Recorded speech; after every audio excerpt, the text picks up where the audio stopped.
Selamat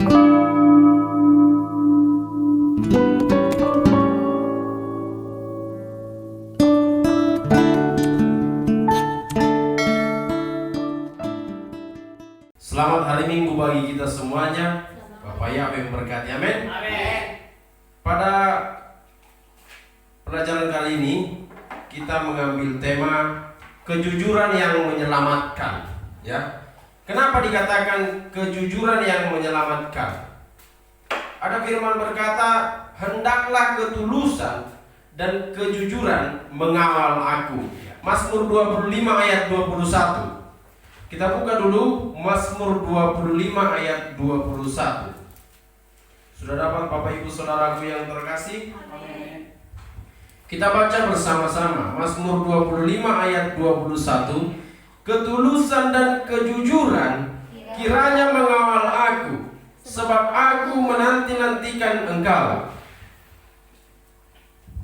Salah satu rahasia kekuatan Daud adalah ketulusannya dan kejujurannya, sehingga dia tidak takut. Orang yang tulus, orang yang jujur mustahil takut. Ya, sebagai seorang bawahan, kalau bawahan jujur terhadap pekerjaannya, dia tidak akan takut kepada atasan. Kalau atasan jujur kepada pekerjaannya, dia tidak akan takut kepada bawahan. Ya kan? Kiranya kejujuran dan ketulusanlah yang mengawal aku. Mari kita berkata dalam hati kita, dalam pikiran kita berkata seperti ini. Tidak apa-apa semua orang mengetahui yang keluar dari mulutku, dan aku bertanggung jawab. Tuh, ya kan? Nah, kalau seseorang berkata seperti ini, tapi kita aja ya, jangan dia tahu. Itu berarti ada sesuatu yang disembunyikan dalam perkataan itu. Artinya dia tidak sanggup kalau orang lain mendengar perkataan itu, gitu. Ya. Jadi jujur dan tulus membuat kita tidak takut, sama seperti seorang anak kecil. Anak kecil kalau dia mencuri, dia akan takut. Kenapa? Karena ketidakjujuran adalah sumber dari ketakutan. Roh ketakutan. Ya, ada roh ketakutan. Nah, hari ini kita belajar perempuan pendarahan yang tulus. Markus 5 ayat 25 sampai 34. Kita baca dulu ayatnya yang ke-33. 2-3 ya. Perempuan itu takut dan gemetar ketika mengetahui apa yang terjadi atas dirinya. Tampil dan tersungkur di depan mahasiswa dan dengan tulus memberitahukan segala sesuatu kepadanya. Ya. Dengan tulus memberitahukan segala sesuatu kepadanya. Kepada siapa? Kepada Yahshua. Apakah kita berdoa itu berpura-pura atau tulus? Kita tulus kasih tahu semuanya. Tuhan, Bapak Yahweh, aku sedang begini nih. Bapak Yahweh, hatiku begini.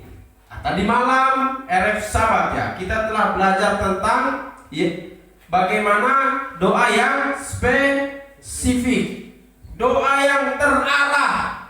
Nah, hari ini juga kita dengan tulus memberitahukannya, tidak ada tersimpan. Ya, kalau secara psikolog, kalau kita udah curhat, jadi perempuan curhatlah kepadanya, perempuan pendarahan ini. Kalau udah curhat lega kan? Tenang nggak kalau udah curhat? Ada sesuatu yang disimpan, tahu-tahu curhat, ceritakannya semuanya, lega nggak? Tenang nggak? Nah, perempuan ini dia memberitahukannya dengan tulus segala sakit penyakitnya. Apa yang diberitahukannya? Kita baca dulu ayat 25. Adalah di situ seorang perempuan yang sudah 12 tahun lamanya menderita pendarahan. Ia telah berulang diobati oleh berbagai tabib, sehingga telah ditahbiskannya semuanya yang ada padanya. Namun sama sekali tidak ada faedahnya, malah sebaliknya keadaannya makin memburuk. Dia sudah mendengar berita tentang Yesua, maka di tengah orang banyak ia mendekati Yesua dari belakang dan menjamah jubahnya, sebab katanya, asalku jamah saja jubahnya, aku akan sembuh. Seketika itu juga berhentilah pendarahannya dan ia merasa bahwa badannya sudah sembuh dari penyakitnya. Pada ketika itu juga Yesua mengetahui bahwa ada tenaga yang keluar dari dirinya. Lalu ia berpaling ke tengah orang banyak dan bertanya, siapa yang menjamah jubahku?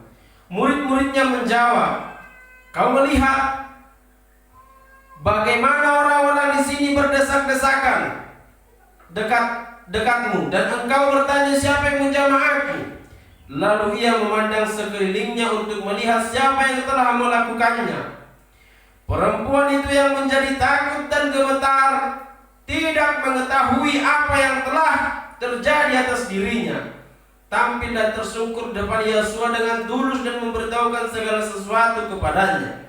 Maka katanya kepada perempuan itu, hai anakku, imanmu telah menyelamatkan engkau. Pergilah dengan selamat dan sembuhlah dari penyakitmu. Saudaraku, apa yang dilakukan perempuan pendarahan ini? Dia menarik tenaga dari Yesua. Berarti kita bisa menarik tenaga dari Tuhan. Bisa nggak? Bisa. Bagaimana caranya? Tulus iman. Dia punya iman, ya, menarik tenaga dari Tuhan, ya. Bagaimana caranya? Ini dia di ayat 27. Dia sudah mendengar berita tentang Yesua, maka di tengah orang banyak itu ia mendekati Yesua dari belakang dan menjamah jubahnya, sebab pikirnya, sebab katanya, ya, mendengar tentang Yesua. Ya, apakah kita sudah mendengar berita tentang Yesua? Mungkin banyak orang mengenal Tuhan, banyak orang yang percaya Alkitab, banyak orang yang pergi ke gereja, banyak orang yang suka menyembah, berdoa. Tapi kalau kita tidak mengenal Yesua, kita tidak bisa menarik tenaga daripada Yesua. Ya, jadi harus kita kenal Yesua.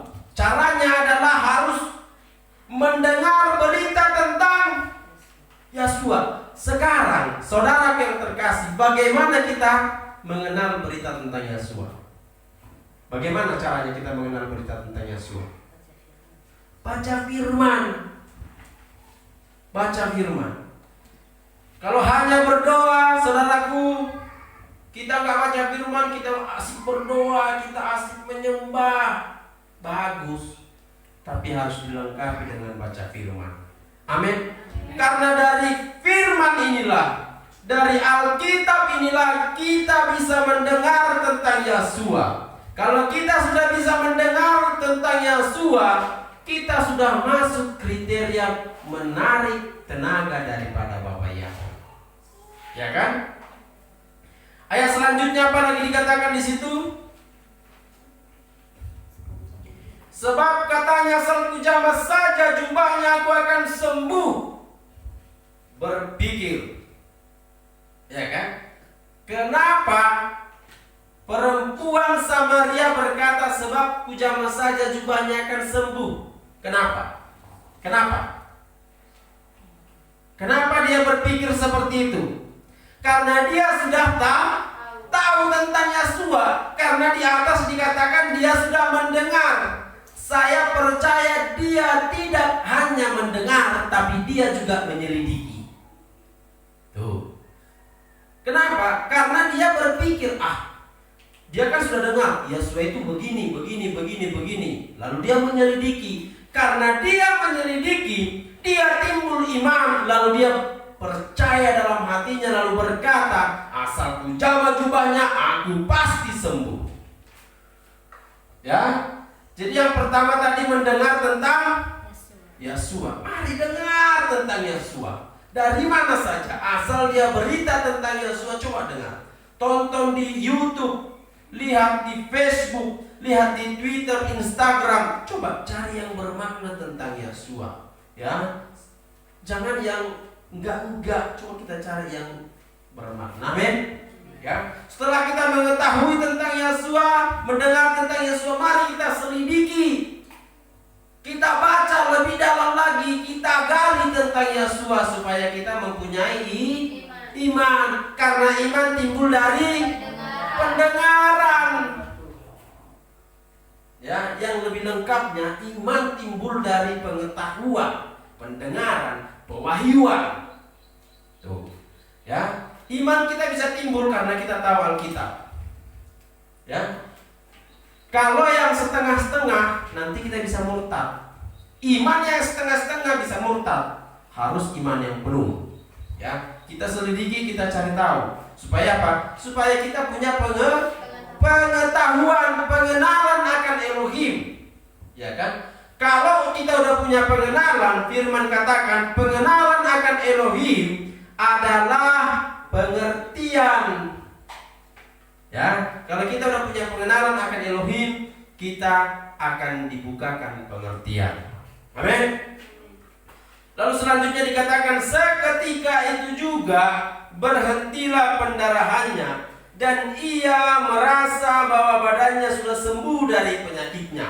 Setelah dia mendengar tentang Yesua, dia menyelidiki, kemudian dia punya iman, dia berpikir dalam hatinya bahwa dia pasti sembuh karena tindakannya. Kemudian dia merasakan kasih Tuhan. Dia merasa seketika itu juga dia sembuh. Oleh karena itu, setiap kita berdoa, setiap kita berhubungan intim dengan Yesua HaMashiach, coba kita rasakan apa perbedaan sebelum kita berdoa dan setelah kita berdoa. Coba kita rasakan itu. Pasti ada. Amin. Merasakan. Perempuan pendarahan ini merasakan, dia merasakan bahwa Yesua itu ada.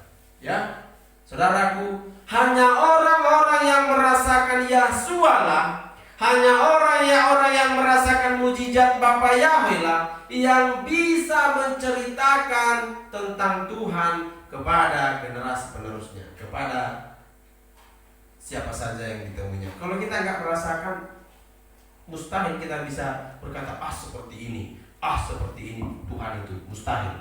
Contohnya gini, saudara suka nggak dengan kopi?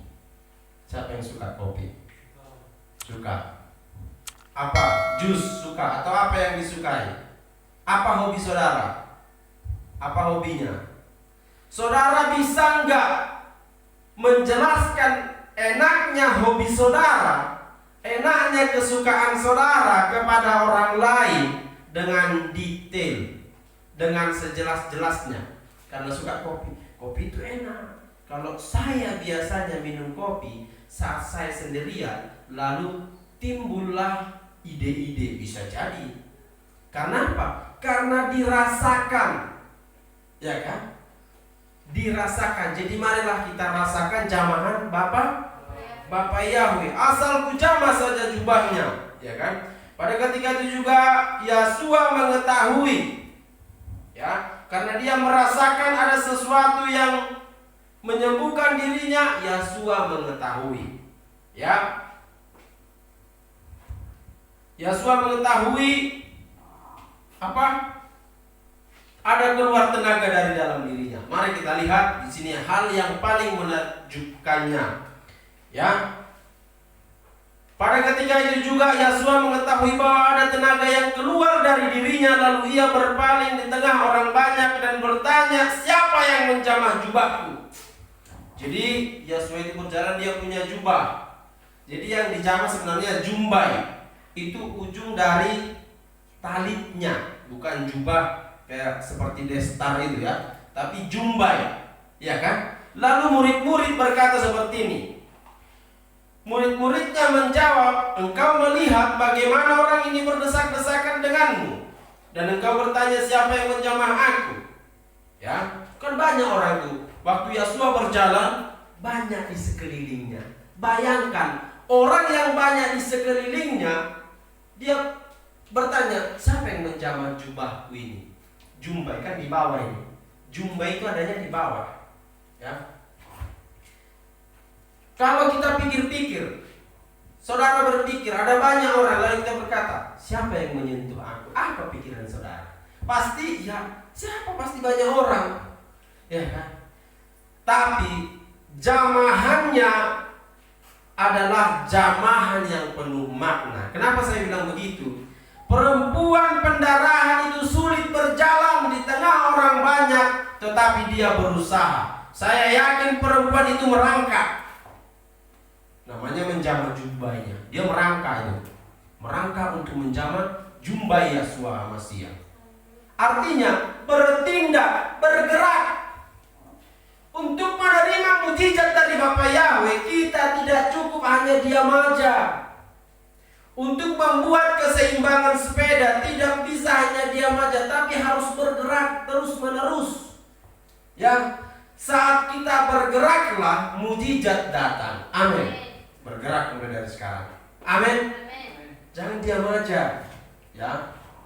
Bergerak, apa saja yang bisa dikerjakan, kerjakan. Apa saja yang bisa dilakukan, lakukan. Tapi bergeraklah dengan iman. Bergeraklah dengan pengharapan yang ada pada kita. Jangan takut bergerak. Haleluya. Umur masih muda-muda saudaraku. Jangan takut bergerak. Jangan takut melangkah. Ya, melangkah, bekerja aja dengan tulus. Ya. Saya sudah pernah ceritakan murid-murid waktu Yosua 40 hari 40 malam di bumi setelah kebangkitannya, ada kan? Setelah dia bangkit, dia kan masih di bumi berkeliling-keliling, ya kan? Murid-murid disuruh bekerja, ayo ambil ikan. Setelah diambilnya ikan, mereka sarapan. Yang sarapan mereka itu apa? Roti. Ya kan? Tahu cerita itu? Ya. Yosua berjalan. Lalu ada beberapa murid, dia seperti kenal, seperti nggak kenal. Lalu mereka berjalan. Yosua bertanya seperti ini, kalian punya sarapan? Nggak ada, katanya. Oh kalau gitu ayo nangkap ikan, kata Yosua Amasiah. Mereka nangkap ikan. Setelah mereka nangkap ikan, mereka kembali ke darat. Tapi waktu mereka kembali ke darat, mereka menjumpai ada arang dan roti. Ya, hanya dikatakan begini, ambil beberapa ikan. Artinya saudaraku, saat kita bergerak, disitulah Tuhan sediakan mujizat untuk kita. Apa yang kita cari? Ikan. Murid-murid cari ikan, ambil beberapa. Artinya segala sesuatu yang kita cari hanyalah pelengkap dari yang Tuhan berikan. Amin. Ya, inangnya yang dicari itu hanya pelengkap dari yang Tuhan berikan. Tuhan sudah pasti menjaga. Tuhan sudah pasti memperhatikan. Apalagi kalau kita merelakan langkah kita datang ke baitnya, merelakan langkah kita untuk mendengarkan firman-Nya, tidak mungkin tidak Tuhan perhatikan. Saya belum pernah melihat anak Tuhan yang tulus menderita meminta-minta. Sebab firman berkata, anak cucu orang benar tidak akan meminta-minta roti. Amin. Ayat selanjutnya dikatakan, lalu ia memandang sekelilingnya untuk melihat siapa yang melakukan itu. Perempuan itu menjadi takut dan gemetar. Ya, menjadi takut dan gemetar ketika mengetahui apa yang terjadi atas dirinya. Tampil dan tersungkur. Artinya tampil, dia berani. Ini aku hadapi. Aku yang menarik tenagamu, aku hadapi. dan dia tersungkur menyembah. Amin. Kita harus tersungkur menggunakan lutut untuk menyembah Bapa Yahweh. Yang menggunakan pikiran kapanpun kita harus menyembah Bapa Yahweh. Kita harus berfokus kepadanya. Amin. Ya, karena orang yang menyembah Bapa Yahweh adalah orang yang diberi tenaga daripada Bapa Yahweh. Maka katanya kepada perempuan itu, "Hai anakku, imanmu telah menyelamatkan engkau. Pergilah dengan selamat dan sembuhlah dari penyakitmu." Lalu dia sembuh. Saudaraku, imannya telah menyelamatkannya. Tapi mari kita lihat perjuangan iman.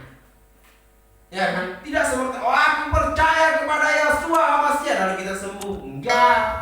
Ada perjuangan dari iman itu tersebut. Ya kan? Aku percaya kepada dia tapi kita diam aja. Kita lihat orang buta. Anak apa? Bartimeus ya. Bartimeus yang buta. Dia buta. Lalu dia, Yeshua anak Daud, lihatlah aku." Begitu banyaknya orang kan, dia berteriak sekencang-kencangnya. Akhirnya dia tanggalkan jubahnya, dia pergi. Bayangkan buta, dia pergi. Lalu Yeshua berkata, "Apa yang ingin aku perbuat bagimu? Melihatlah aku." Lihat, dia punya iman dan dia bertindak. Ya. Jadi kalau kita punya iman, mari kita bertindak. Kita tunjukkan iman kita. Kita punya iman bahwa Yeshua adalah juru selamat kita, tapi kita masih punya mulut yang pedas. Itu bukan punya iman. Kita punya iman bahwa Tuhan itu punya kasih, tapi tindakan kita tidak menunjukkan kasih. Itu tidak punya iman. Ya, kalau kita punya iman, kita harus menunjukkan dan bertindak sesuai dengan iman kita. Amin. Ya, apalagi dikatakan di situ, iman tanpa perbuatan pada hakikatnya mati. Artinya, iman itu juga harus iman yang hidup. Ya, ada iman yang mati, ada iman yang hidup. Jadi mari kita memiliki iman yang hidup. Iman yang hidup seperti apa? Kita punya iman Yeshua adalah kepala dari gereja, tapi kita tidak pernah gereja. Bagaimana itu? Iman yang seperti apa itu? Ya kan? Kita punya iman Yeshua adalah kepala dari kita, tapi kita tidak bersatu memuliakan Yeshua. Bagaimana itu? Kita punya iman bahwa Yeshua hadir di tengah-tengah keluarga yang berkumpul 2-3 orang, tetapi kita tidak berdoa bersama dengan keluarga. Iman yang bagaimana itu? Ya. Jadi marilah kita buat iman kita adalah iman yang hidup. Marilah kita tunjukkan bahwa Tuhan kita adalah Tuhan yang penuh kasih. Amin. Demikianlah pengajaran kita firman pada hari ini, kiranya menjadi berkat bagi Bapak, Ibu, Saudara, adik-adikku. Bapak Yahweh memberkati.